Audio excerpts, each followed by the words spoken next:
এখন আমার নিজের বা অন্য কোনো লোকের জন্য সংঘর্ষ করবার কোনো রকম প্রয়োজন নেই দেবী। আমার শক্তিশালী সৈন্যগণ সমগ্র সৃষ্টিতে বিজয় লাভ করবে, কারণ তোমার প্রেমের শক্তি তো আমার সেনাদের সাথেও আছে, তাই না? তোমার প্রেমই তো আমায় শক্তিশালী করে তুলেছে। আর এখন আমি কিছু সময় তোমার সাথে অতিবাহিত করতে চাই, কারণ আমি তো আমার সম্পূর্ণ সময় যুদ্ধ করে কাটালাম আর নিজের প্রেমকে সময় দিতে পারলাম না। আমি এটাই চাই যে তোমার মনের কথা যেন শুনতে পারি প্রিয়া। আমি এটাও জানতে চাই যে তুমি আমার অনুপস্থিতিতে নিজের সময় কিভাবে অতিবাহিত করো। হে স্বামী, আজ আপনার প্রেম দেখে আমার হৃদয় অত্যন্ত প্রসন্ন হয়ে গেছে। এই সময় কত বছর পরে আমার জীবনে এসেছে। আজ আপনার প্রেমে আমার নবীন অনুভূতি হচ্ছে। হ্যাঁ প্রিয়া, শুধু এই অনুভূতির জন্যই তো এখানে ফিরে এলাম তোমার কাছে। আমি তো বুঝতেই পারছি না যে আমি আপনাকে কি বলি, কিন্তু আমি এটা অবশ্যই বলবো যে আমি আপনাকে অত্যন্ত ভালোবাসবো অনন্তকাল পর্যন্ত।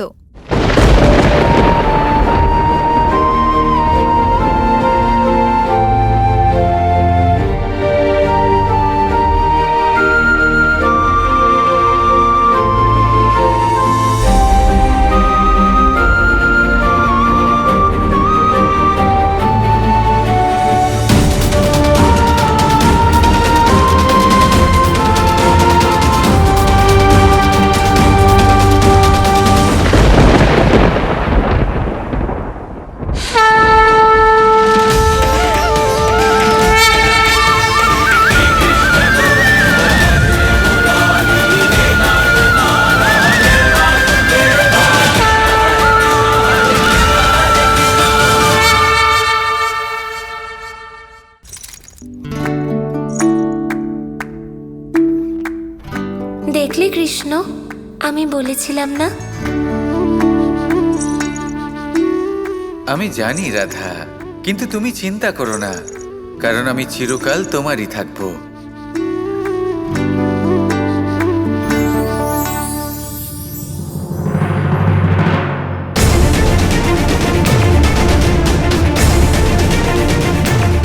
স্বর্গলোকের ওপর অধিকার স্থাপনের পর এবার সময় হয়েছে আমাদের সূর্যলোক অধিকার করবার।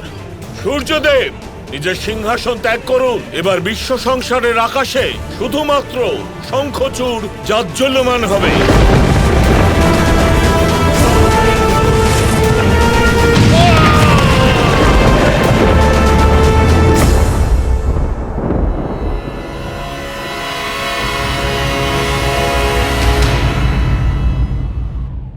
ইন্দ্রলোক না হয় তুমি দখল করেছো, কিন্তু এবার সূর্যলোক আক্রমণ করে তুমি খুব বড় ভুল করেছো শঙ্খচূড়। তবে ঠিক আছে, যুদ্ধ করে দেখান আর দিন আমাকে আমার ভুলের দণ্ড।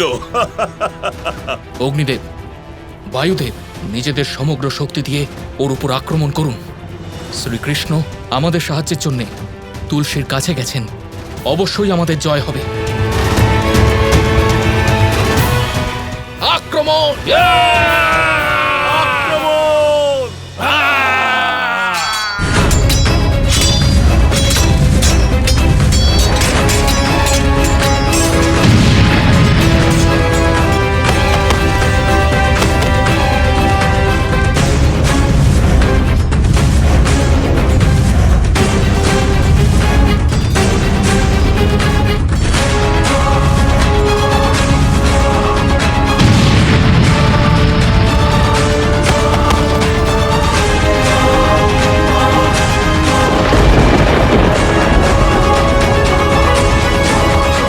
এটা কি হচ্ছে?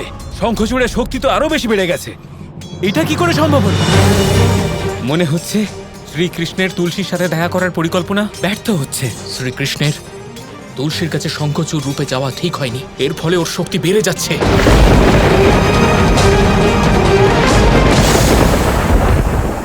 শ্রীকৃষ্ণ শঙ্খচূড়ের রূপ ধারণ করেছেন, এতে তুলসীর মন শঙ্খচূড়ের প্রতি অধিক আকর্ষিত হবে আর শঙ্খচূড়ের শক্তি আরও বৃদ্ধি পাবে। গৌরী, এ হলো আমার আরাধ্যর লীলা। এত সহজে কারোর বোধগম্য হবে না। তুমি শুধু দেখতে থাকো যে কিভাবে আমার আরাধ্য শ্রীকৃষ্ণ শঙ্খচূড় রূপে এই সমস্যার সমাধান করেন।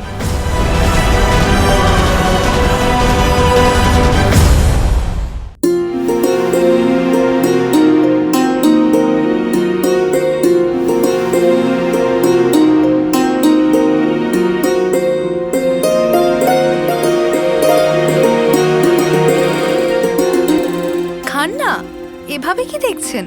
বোঝার চেষ্টা করছি একটু। এমন কি হয়েছে যে তোমার মুখের হাসি আর শেষ হচ্ছে না? ভাবছিলাম যে এই সময় কত অদ্ভুত, তাই না? যখন আপনি আমার থেকে দূরে ছিলেন তখন এক মুহূর্তও কাটছিল না, আর এখন যখন আপনি আমার সাথে আছেন তখন এমন মনে হচ্ছে যেন সময় দুই পলকে কেটে গেল। সময়কে দোষ দিয়ে কি লাভ? এটা হলো আমার প্রতি তোমার প্রেম, তুলসী। আজ পর্যন্ত আমি কখনো জিজ্ঞেস করিনি, আর তুমিও আমায় কখনো বলনি। কারণটা তো আজ বলো। এমন কি আছে যার জন্য আমার প্রতি তোমার এই অসীম প্রেম? দোষ আমার নয়, আপনার নিজের গুণ। আপনি হলেন সর্বশক্তিমান আর ততটাই সমর্পিত। আপনার এই সমর্পণ দেখে আমার মনে আপনার প্রতি সম্মান আরও বেড়ে যায়, আর আপনার চোখে আমার জন্য এই প্রেম আমায় আপনাকে আরও বেশি ভালোবাসতে বাধ্য করে তোলে। তো তুমি আমার প্রেমকে খুবই সম্মান করো? তা নয় তো কি?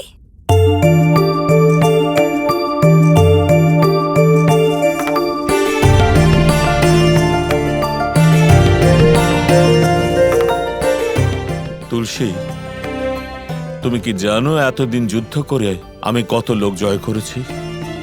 তোমার কখনো ইচ্ছে হয়নি যে আমি তোমাকে সেই সব রাজ্য দেখাই যেখানে আমি নিজ বলপূর্বক রাজ্য স্থাপন করেছি? ইচ্ছে হয়েছে অনেকবার, কিন্তু আপনি এত ব্যস্ত থাকেন যে আপনার কাছে এই অনুরোধ করার কখনো সুযোগই হয়নি। এখন তো আছে সুযোগ, তুমি আর আমি একসাথে। চলো, আমি তোমাকে আমার সাম্রাজ্য দেখাতে নিয়ে যাই, চলো। সত্যি খুব আনন্দ পেলাম। আমি আগে কখনো আপনার এই রূপ দেখিনি। কত চিন্তা করেন আপনি আমার জন্য। সত্যি বলি, আজ আমি আপনাকে আরো বেশি ভালোবেসে ফেলেছি।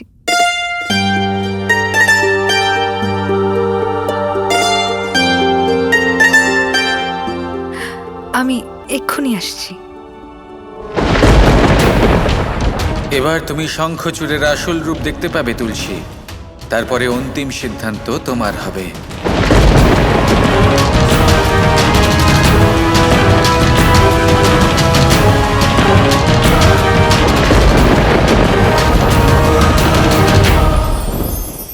সাফল্য খুব সহজ এক শব্দ। এটা হলো সেই সব শব্দের মধ্যে অন্যতম যা মানুষ একটু বুঝলেই ভাবেন সব বুঝে ফেলেছি, আর যেই উনি বুঝতে পারেন সাফল্য কি, আজীবন সেই সাফল্যের পেছনেই ছুটতে থাকেন। এই সাফল্য হলো একটা খেলার মতো, যাতে মানুষ নিজের সমস্ত জীবন বাজি লাগিয়ে দেন। আর প্রত্যেক খেলার মতোই এরও কিছু নিয়ম রয়েছে। আর প্রাথমিক নিয়ম হলো এই সাফল্য লাভ করার জন্য সাফল্য লাভ করার স্বপ্ন আপনাকে অবশ্যই দেখতে হবে আগে। হ্যাঁ, কিন্তু শুধুমাত্র স্বপ্ন দেখলেই কিছুই হবে না। স্বপ্ন দেখুন, তারপরে আপনার নিজের নিদ্রাকে ভঙ্গ করতে হবে, দিনরাত পরিশ্রম করতে হবে, দিনরাত চেষ্টা করতে হবে। তবেই এই সাফল্য আপনার কাছে আসবে আর আপনার পদানত হবে। তাহলে স্বপ্ন দেখুন আর পরিশ্রম করে তাকে সার্থক করুন। যদি এটা করেন তবেই সাফল্য সহজেই আপনার কাছে আসবে। আর তখন মন প্রসন্ন হয়ে বলবে, রাধা রাধা।